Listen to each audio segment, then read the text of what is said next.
Welcome to Weekly Wisdom from Jubilee Circle. We teach the common wisdom of love and unity that is found in all mainstream religions, metaphysical teachings, mysticism, and inspired secular and religious writers and teachers throughout the ages. Our goal is to help you connect with your higher divine self and transform from the inside out so you can become a force for love and transformation in the world. Each week we bring you wisdom from our founding spiritual director, Reverend Candace Shalhoub, and other guest speakers. We hope you enjoy this week's Words of Wisdom. One of my favorite teachers and authors is a man named Michael Singer. Anybody heard of Michael Singer? Oh yeah, man, he's amazing. If you haven't, please investigate Michael Singer. He's great. He runs the Temple of the Universe down near Gainesville, Florida, and he has talks online. Please go and indulge yourself with some Michael Singer.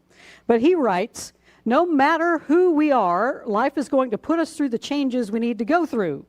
The question is, are we willing to use this force for our transformation? And most often our answer is no. No, absolutely not. Because we're caught up in our resisting and our complaining or trying to avoid the changes that life is seeking to offer us. But one of Singer's favorite things to remind us of is our place in the universe.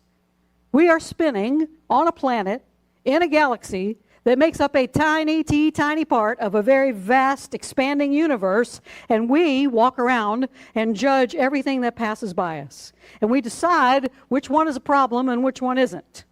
We run everything through this tiny, limited, egoic view of the world, and we cling to what we like, and we resist what we don't like. And we call this life. If, however, we can see everything that the universe puts before us as an opportunity to grow and transform, how would our lives be different? Instead of complaining or resisting challenging situations or clinging to experiences that make us feel good, we just surrender to all of it and let it teach us what we need to learn. We would be what A Course in Miracles calls a happy learner, because we would know that our Creator loves us fully and wants us to transform and awaken so we can understand that we're all one in spirit. And that is why life puts us through all these changes, so we can become willing to use it as a force of our transformation. So today, Agape licensed spiritual practitioner Deb Varn is going to introduce us to the concept of life structures to help us explore how disciplined spiritual practices can stabilize those structures, so then we can be out in the world delivering our gifts and talents and skills and doing our part to make this world one that makes us all want to say, oh yeah. Hear these wise and holy words. From Reverend Michael Bernard Beckwith. If you are honest with yourself, you will notice that you set a certain ceiling on your life structures, and we'll talk about the life structures. You have come into an agreement that I can be content with just this. I don't want to inconvenience the universe by asking or expecting more. This is not audacious prayer. Authentic, audacious, and I love that name, audacious. You have the audacity to affirm, decree the truth of your being. Yes. Audacious prayer declares our true nature, and it takes you to the depth of your being where you touch reality, reality with a capital R. You break through the ceiling that you have set for yourself. Now, take that in for a second. We break through the ceiling that we have set for ourselves. And I'll tell you about my setting. Duh. But when you know better, as Dr. Maya Angelou said, you do better. We have set a ceiling for ourselves. Once we break through that ceiling, nothing is ever the same. For Marianne Williamson, I trust that and trust is my word that I received at initiation. I trust there is a perfect plan for the unfolding of my highest good, which my rational mind, my egoic mind, my carnal mind, that's me adding here, cannot perceive or formulate because it's not thinking. The only thoughts I have are the thoughts that I share with God, the real thoughts. God's plan works and mine does not. I cannot know my part fits best into how my part fits best into a larger plan for the healing of the world, but God does.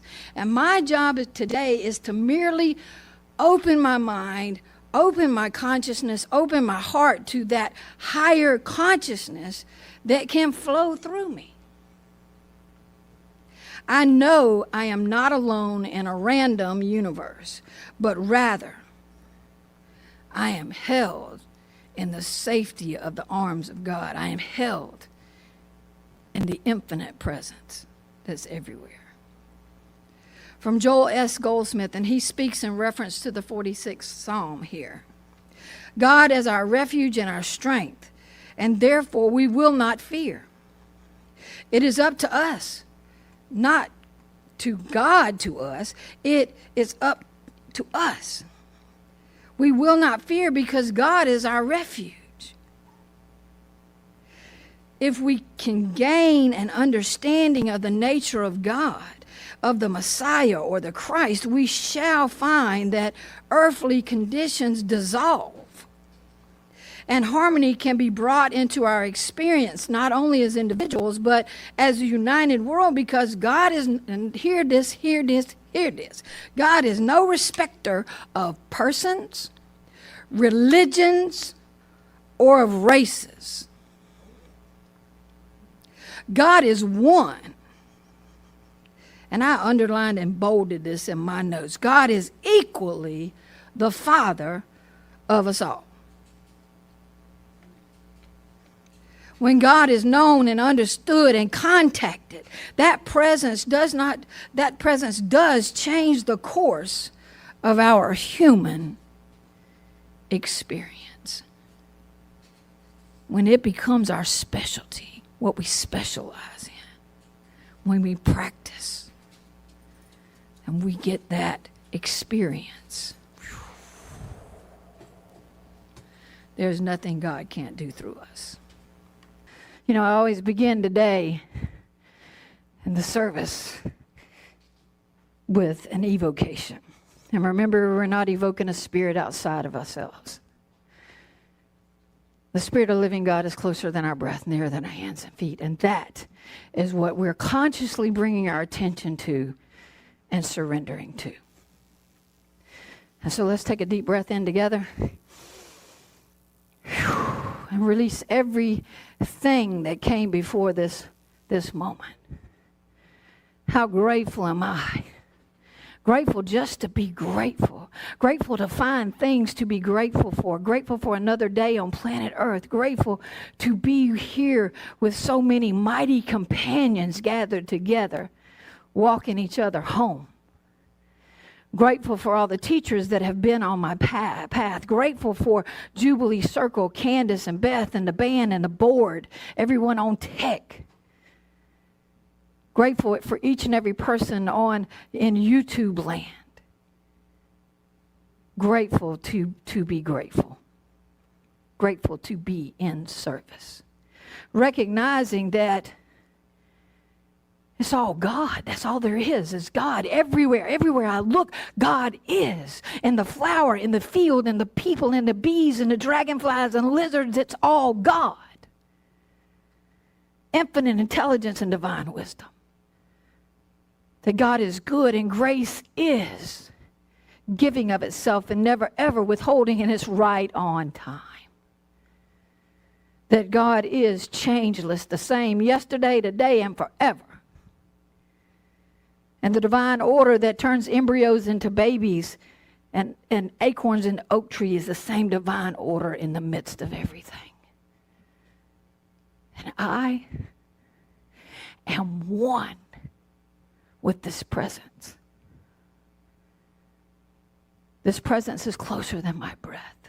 My silent partner, always available. speaking to me in a language which I absolutely catch and understand. And as this is true for me, it's true for each and every person in this space, each and every person in YouTube land, each and every person that is, each and every being that is. That God is living, moving, and having its beingness in, through, and as each of us. One with God, one with each other, one with all it is. Whew. And so it's from this place of oneness that I bless our time together, knowing that it is a holy encounter, a divine assignment. We have been drawn together on purpose for a mighty purpose.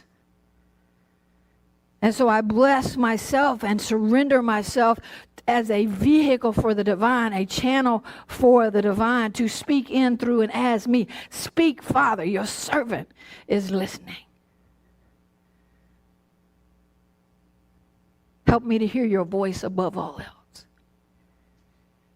I bless each and every person in this space, knowing that each is a unique expression of God, a mighty companion for this journey. I bless each and every member of the band, each and every member of the tech crew, each and every member of the board.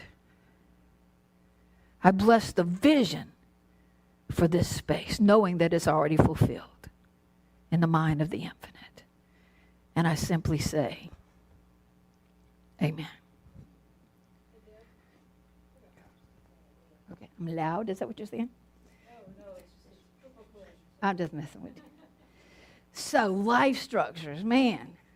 When I first learned about life structures, I was in practitioner studies at Agape, and it reminded me of Maslow's hierarchy of needs. Does anybody remember that from your school's training? And that you had to meet these lower levels before you could get to the higher levels of creating and, in stepping into spirituality. You had to make sure, look, I got to eat. I got to have a place to live. I got to keep the lions and tigers and bears from eating me and my family. And so our life structures is like a foundational support that we came forth that provide us with the opportunity to grow and expand and remember the truth of who we are. And there are people on the planet that do not have the luxury to take a moment to meditate,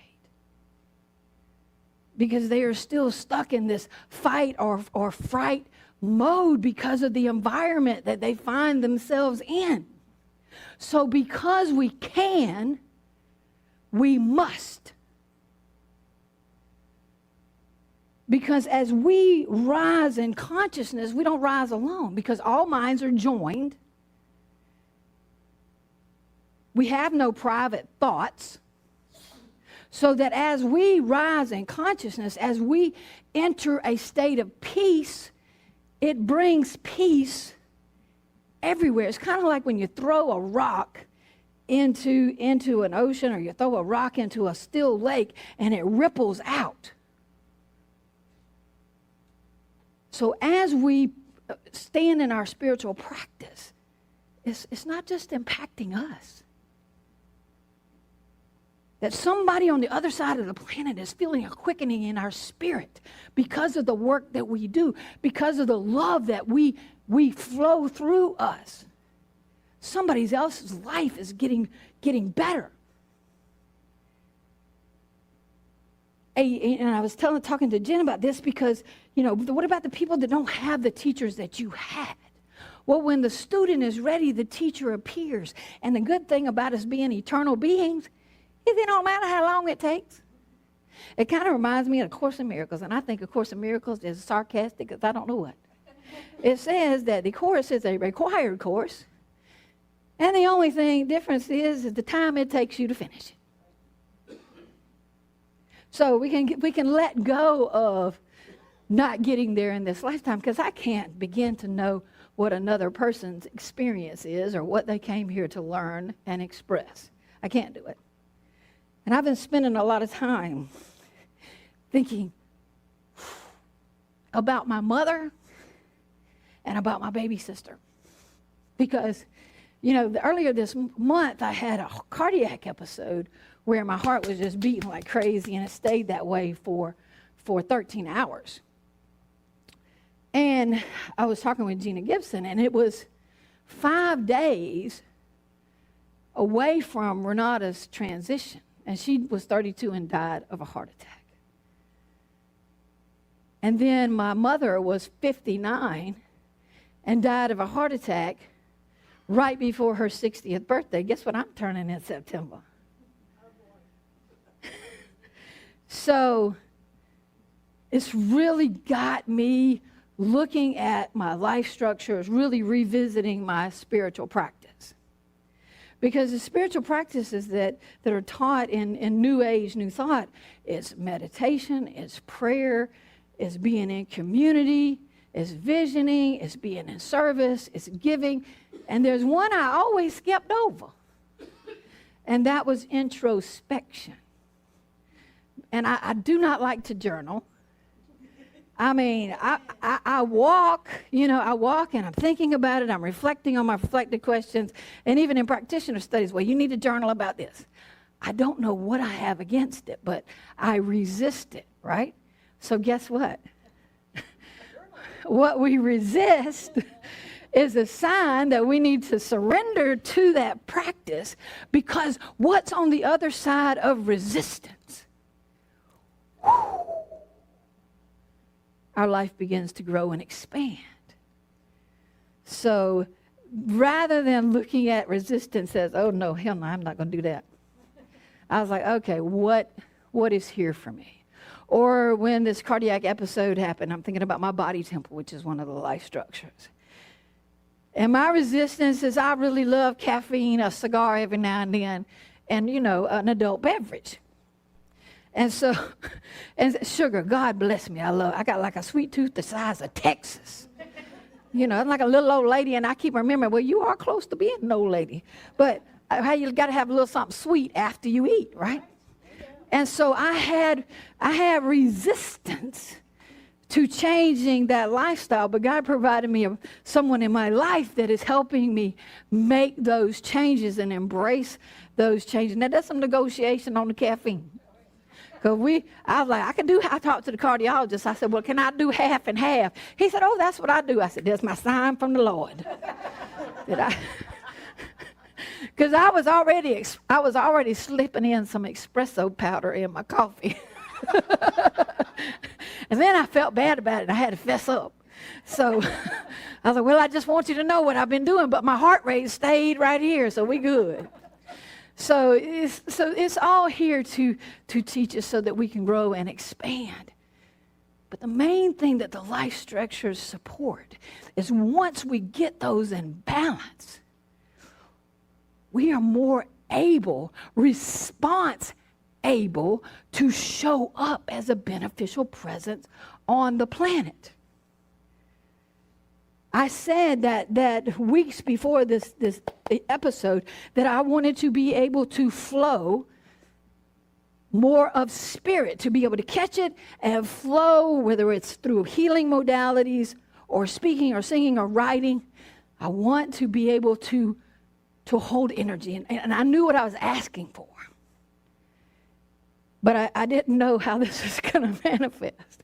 So when I think about that experience, it was almost like, whoosh, and I feel like on some level, I got a taste of the energy that I was asking to flow. My body temple showed me, now do you see why you need to back up off the table? And rethink some of your choices around your body temple. Because I had gotten a report from a heart cath 13 years ago that said my arteries were clear, and I said, oh, thank you, Lord, I'm free to be a hedonist the rest of my life. I can eat, drink, and be merry. And so I was talking to my cardiologist the other day. He said, well, a lot of people think that. But that is not the truth. So as Candace was saying in the opening, life comes in and provides us with opportunities to grow, and we have freedom around this. Because, guess what? We can get these lessons now, but don't worry. If we choose not to, it's going to show up in a different set of pants, in a different area. So we don't have to worry about other people. You know, we worry about our children. We worry about our family. We worry about this. Don't worry. God's got this. It's my arrogance to think I need to control a situation because, hell, I can't take care of myself, much less worry about other people. But I know that if there's something for me to do, I have to trust that I'll be told what my role is. Show me all that I must do. And trust is my quality, and trust is being able to do things, do what you're called to do without knowing how it's going to work out. It's like Martin Luther King said, it's like taking a step without seeing the whole staircase. So one of the things my whole life, I've been a protector and defender of women and children. Don't mess with my children. Well, actually, there's two things. Don't mess with my money or my honey. You know, but I added children. But if God's got this, and of course the Miracles lessons today said that the mention of the word God brings angels surround us. And mine are 12 feet tall. And then Lucas said, well, Miss Deb, why aren't they 14 or 16 feet? I was like, I don't know. That's just what's required. You might have a 16-foot one. I don't know. But I thought that was a brilliant question. And also that the name of God, there's no temptation that can withstand that name. God, Ra, Da, whatever you want to call it, the presence. Because it don't care what you call it, just use it. But it doesn't enter without our permission, because guess what? We have free will. And the universe is always listening, always saying yes. And if you're like me and a part of my life, I was like, this is what I want to do. The universe says, okay. I said, no, this is what I want to do. No, this is what I want to do. Guess what? The universe is going with me, always saying yes. So whose responsibility is it to get clear about ourselves and to clean up our stinking thinking? Our BS, our belief system, as Reverend Michael talks about. And so that's where the practice comes in. That the practice of prayer, meditation, and study, so that we know what the laws are. We know the truth of God. We know the truth of ourselves. Then we can think aright, pray aright. We can know God aright, know our neighbor aright, and know ourselves aright. I've never, ever been afraid of dying. Never. Because I know that my physical birth was my beginning, my physical death is my end.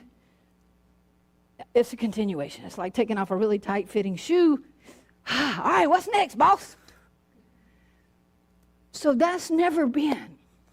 But I think my thing has always been, where am I holding back from life? Where am I not showing up with excellence? You know, I show up in excellence in my work. I show up in excellence, try to. I sometimes don't do the greatest in the world in music, in cooking.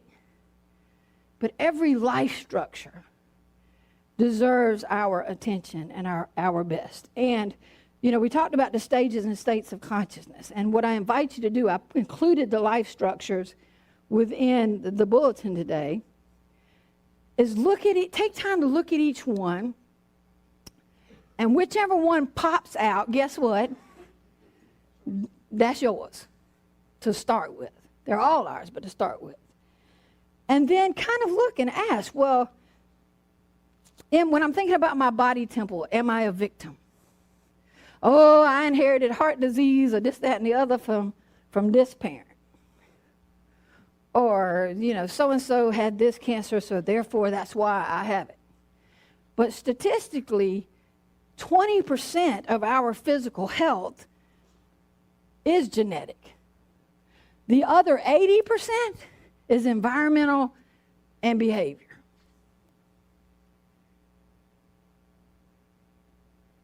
So I really can't be a victim, if I got to 80 and you got to 20. And then the other thing is to it, is that manifestor consciousness, which has usually been really good for me, where we learn about the law of attraction and that thoughts become things. Choose good ones. And we get to draw into our experiences the qualities of God: abundance, joy, peace, prosperity, not posterity. That's a joke. Inside. So that we can do this with our manifestor consciousness to it. Finding the right job, being in the right place at the right time. The law of attraction. Through me, learning to clear the windows of our perception, giving it over to the Spirit, to clear our windows of our perception so that Spirit can flow in, through, and as us. And then the highest stage that Reverend Michael teaches is being consciousness. That is the consciousness of Jesus. Jesus did not have to think about anything. He was being. Jeshua ben Joseph was the presence of love. It did not have to think about it. It was automatic. Being consciousness. Now, when we take these states of consciousness and look at these life structures, just know that when you get there, you're not going to stay there. You may not stay there. So if some areas you may be in being consciousness, or not being, or through me consciousness. It may not be that if you're sick. It's like Don Miguel Ruiz says, and one of the 4 agreements is to always do our best. My best is going to change based on whether I'm sick, based on whether I have a backache, based on whether I'm going through chemotherapy. But I can show up and be the best, surrender this experience to the infinite, and be the best that I can be that day, that breath. Because there were times going through transplant, that's all I had was that breath. And every time I woke up, I said, thank you. So know that wherever we are on these life structures, there's ebb and flow. Be gentle with ourselves about it. Some of these are easier for others and harder for me. But once we get those stabilized, where it's not so boom, boom, boom, boom, boom, so much change, things start to level out. We're practicing the presence. We're meditating so that we can hear God speaking as us, because it's not some voice outside of ourselves speaking. It's speaking in our voice. We can hear it. We can choose to tune into it, take dominion over our thoughts. So with spiritual practice, meditation, affirmative prayer, and I am embracing journaling. I think part of it's worried somebody's, I always worried somebody's going to come along and read my journal. You don't want people reading your journal because you say some stuff in there they don't need to hear. And then self-realization, where, we begin, it ends with ourself, our accepting our candidacy that we are worthy of waking up. The ego, people talk smack about the ego. But a healthy ego is about self-respect, self-worth, and self-love. And I think Gary Zukav talks about this, that at this point, the personality begins to serve the soul's purpose. My growing up and playing in a rock and roll band and teaching and coaching basketball and being a leader, I could not have done that if I was like this. I had to step in. There's a reason why I was the oldest. There's a reason for everything. So that the personality begins to serve the ego. I'm not comparing myself to other people.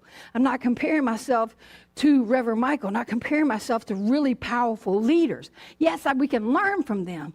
But as Pharrell Williams said, if we try to be somebody else, we'll only be second best. So we use the ego to our advantage. And some people say edge God out is what the ego is. No, you can't edge God out. God's everywhere. Never in absence. Our livelihood is beyond having a job. That's our ministry. Every place we enter is a holy space. When I was an administrator, I was a minister of God. When I moved into HR, which I'm going to tell you right now was my least favorite place I ever worked in my entire life, I was pushing paper. And I remember that Beth said, Deb, the invitation is to not say you're pushing paper. Because it's so much more than that.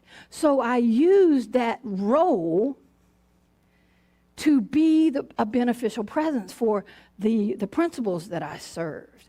Because I knew what it was like to deal with HR. It was a royal pain in the bahonkers. So I tried that was my goal, to be the presence of the alternative, to bless each person that I called, to bless each person that entered my door. And I knew that I would be there until my mission was fulfilled. It was more than a job. It was my ministry. And so then we move into probably the ego's biggest playground is our relationships. There's no place or space where we can learn more about unconditional love than relationships. And it brings up everything unlike love. And the ego, Lord have mercy. Am I hippocampus? Y'all know what the hippocampus is, right? It's that little thing in the middle of your brain where both sides of your brain kind of talk to each other. And my hippocampus is cray-cray sometimes. It totally misinterprets what's being said. So sometimes my friend will say, look, what did I just say? I was like, you know what, I used to do that to my kids. What's she playing? But it's true. We have to be able to communicate effectively. And true communication is when the message is received in the manner in which it's intended. Our body temple, this is a temple of the living God. This is how God gets to move into spaces and places. I've got to do a better job of taking care of it so that I can do what I was born to do, so that I can fulfill my soul's purpose for being.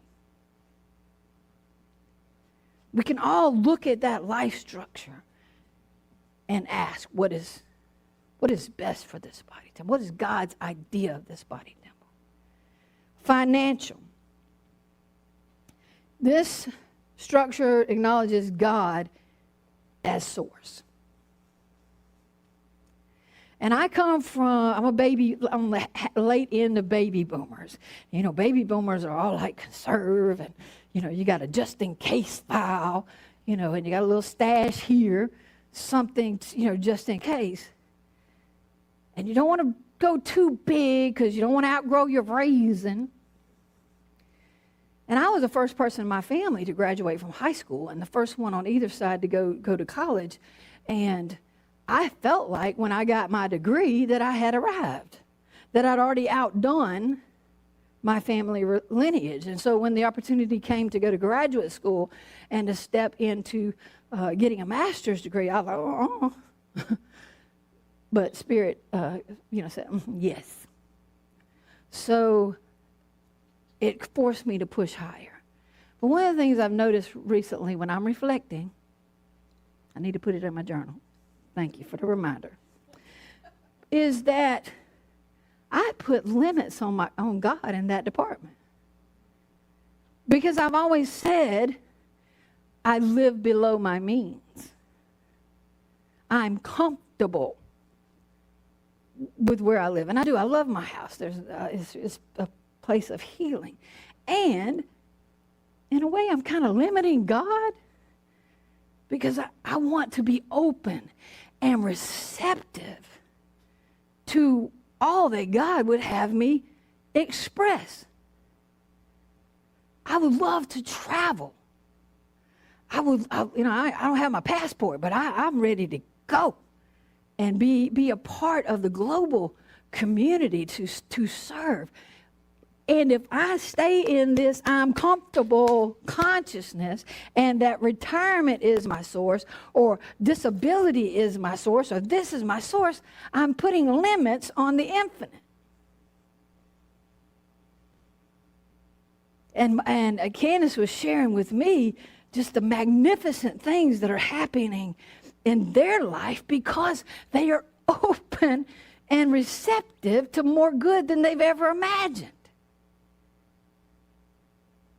So it's an opportunity to say yes, to experiment. Okay, God, look. And I think Edwin Gaines gave God 60 days. She started, tithing, putting her money in, and said, look, God, I barely got money to put food on the table, and I'm going to give you 60 days. And if I don't see any changes, that's it. No more cash out of me. And she began to share how clients were coming out of nowhere, how meeting the right person or being in the right space or it just happened that way. That's an invitation. And our beliefs, our what we wake up beginning thinking about, so important. And we clean up that belief system by practice, by study, by just saying, hey, embracing the laws that you learn, one little piece at a time. And then the final life structure is being in community, being here with people on that are like-minded, that are wanting to wake up. Because if we didn't want to wake up, would you really come to Jubilee? So we are seeking to be more of our true selves, and we do that in community. When we suffer, because suffering happens, and we could do a whole talk on suffering. The kiss of death is to suffer in silence. I know that for a fact, because suffering in silence almost took me out. Bear one another's burdens, and thus fulfill the law of Christ, the law of love. We don't have to fix anything. We don't have to do anything. We just have to be the presence that we are, that is the presence of love. And support each other. And I said this before, that we need to get some friends that will help us raise our vibration. And help remind us of the truth of our being, that we are powerful beyond measure, that we're here on purpose for a mighty purpose. So as we stabilize these life structures, stabilize does not mean we all being that presence 180%. No, we do the best we can, and it's enough. That we are enough, we have enough, that all of our needs are met regardless of appearances. We just show up. We do the practice, we sit on the meditation stool, and then we get up and we go do life. And pay attention to the way we feel, because remember, the ego speaks first, and that little speaks loudest. And it seeks to divide. It seeks our demise. It is suspicious at best and vicious at worst. But when we have a healthy ego, when I know that I don't have to compare myself to anybody else, that so-and-so is a great rhythm guitar player, I can outplay that rhythm guitar player. No. I am the best person that I can be. We don't compare ourselves to other people when our ego is healthy. So the invitation is, keep on what you're doing. Take a look at the life structures. ask Spirit, which one of these do you feel like would give me the best bang for my buck? And when I say that, what's going to, because you always want to get a quick win. When you're starting something new, you want to get a quick win. So which one of these structures that I'm going to get a quick win with? And for me right now, it is the body temple. That is requiring my focus. And bless you, I hope that you learn from the whisper as opposed to the sledgehammer. I'm like, oh my Lord, really? Because we're going to learn. And the Course says we can learn through joy or we can learn through pain. I'm going to tell you right now, I'm done with pain. I choose joy. And so if you ever want to talk about the life structures, if you would like for me to pray with you, I'm happy to pray with you after service anytime. And just know that you are all unique expressions of the infinite, perfect, whole, and complete, lacking nothing. And that wholeness and perfection has nothing to do with the body. I am not a body. I am free. I am still as God created me. That wholeness and perfection is, and it is on this side of the veil, and it definitely is on the other side of the veil. And we cannot know what another person's journey is. We just have to surrender to whatever we're resisting and practice. And I promise you, you will say, oh yeah.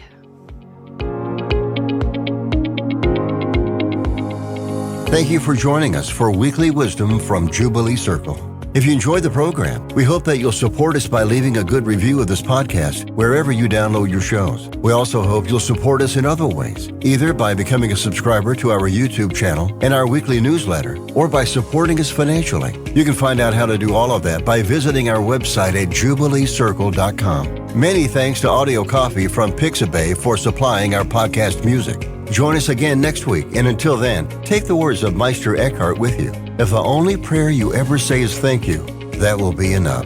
We thank you for your time and wish you the kind of week that'll leave you saying, oh yeah.